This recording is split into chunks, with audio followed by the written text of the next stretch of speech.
I asked that the British Foreign Office pressures the Bolsonaro government to make every resource possible, that they also reach out to the Peruvian government and ask them to conduct a search operation on their territory. It's very close to the border, to the Colombians as well, and try to create as much of a task force and a unified information sharing system that they can, because Dom is a citizen of the UK, and he's one of the best ones he got. So it'll be great if he can come home.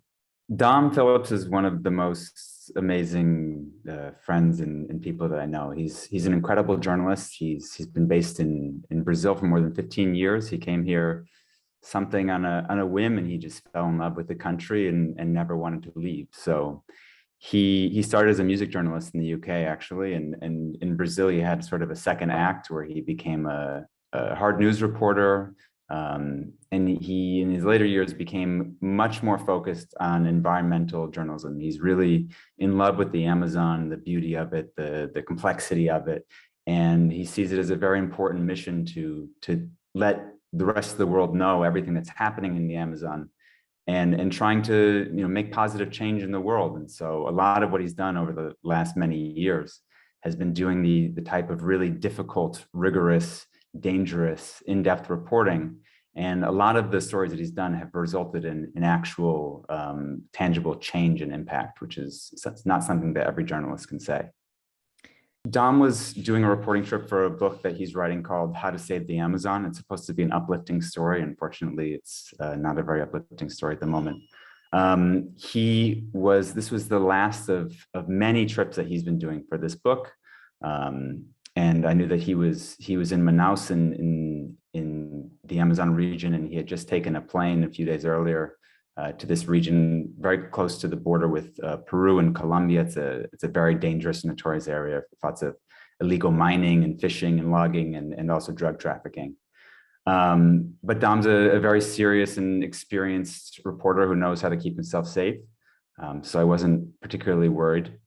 The last I'd heard from him was on Wednesday. We had exchanged some messages.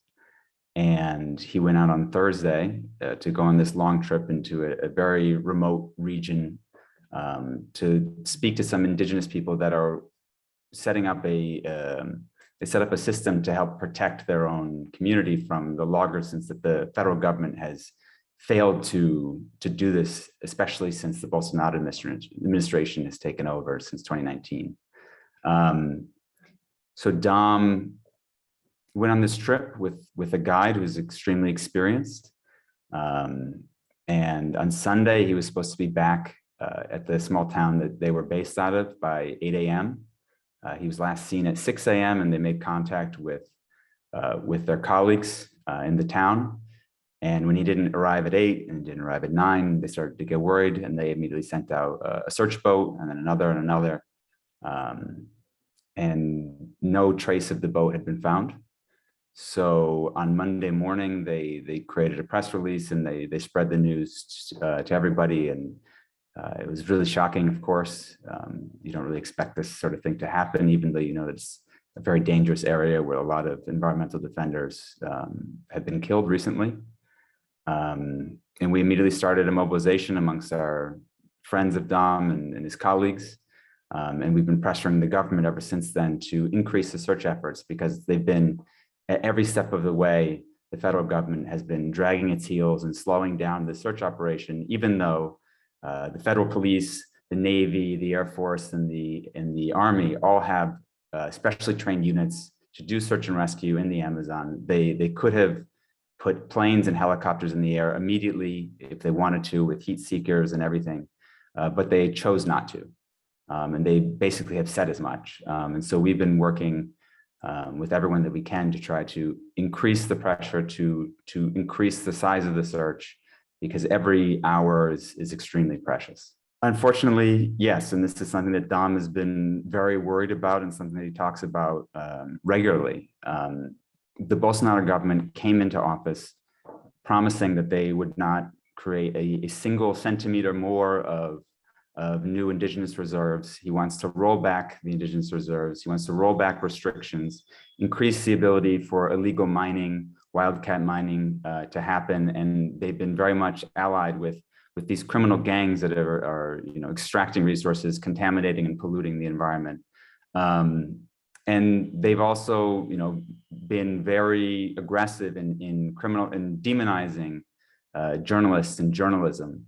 And actually, Dom was a target of this in 2019 when he did a press conference with Bolsonaro. He asked questions about the Amazon, and Bolsonaro snapped back very quickly. The first thing you need to know is the Amazon is ours and it's not yours, and you don't have any right to tell us what to do. And they made his digital influencer network made this clip, and they spread it all over WhatsApp. And so after that, wherever Dom went, whether he was in the Amazon or just speaking to the bartender in his neighborhood or taking a taxi, people all over the country immediately recognized him and said, "Oh, you're that journalist that got slapped back by Bolsonaro."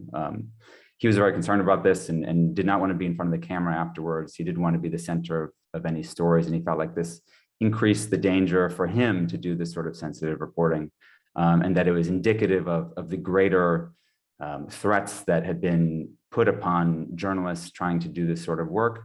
And in the region where he's gone missing, just 3 years ago, a very well-respected employee of the Indigenous Protection Service of the federal government, which has been totally gutted under Bolsonaro, was executed in cold blood in front of his family in a nearby town. That crime has still been unsolved, and it just created a massive sense of impunity that criminals who want to destroy the environment and profit from it can basically do whatever they want, and the government is not going to protect the people that is constitutionally obligated to protect. I don't want to speculate because we still want to have hope. Obviously, things don't look good. In an operation like this, in a situation like this, every hour is valuable. The jungle is a very harsh place to be without proper resources. And we know that Bruno Pereira, the man that he was traveling with, who also is extremely knowledgeable and extremely experienced, had been receiving threats repeatedly in recent days and also over the years for his work defending the indigenous groups in the region. And there's been reporting that the two of them received explicit threats while they were on this trip from armed men. And that has not been confirmed, but has been reported by a reputable outlet. So all of that's very concerning and does not provide us with the greatest amount of hope. But we still need to, if there's a chance that they're alive and that they're safe and can be saved, we need to do everything that we can to make sure that we find them. There have been cases of even children that have been lost for over a week in the forest who've been saved. So it's not like there's no chance here. And so we need to really make sure that the government is doing everything that it can to find them as soon as possible.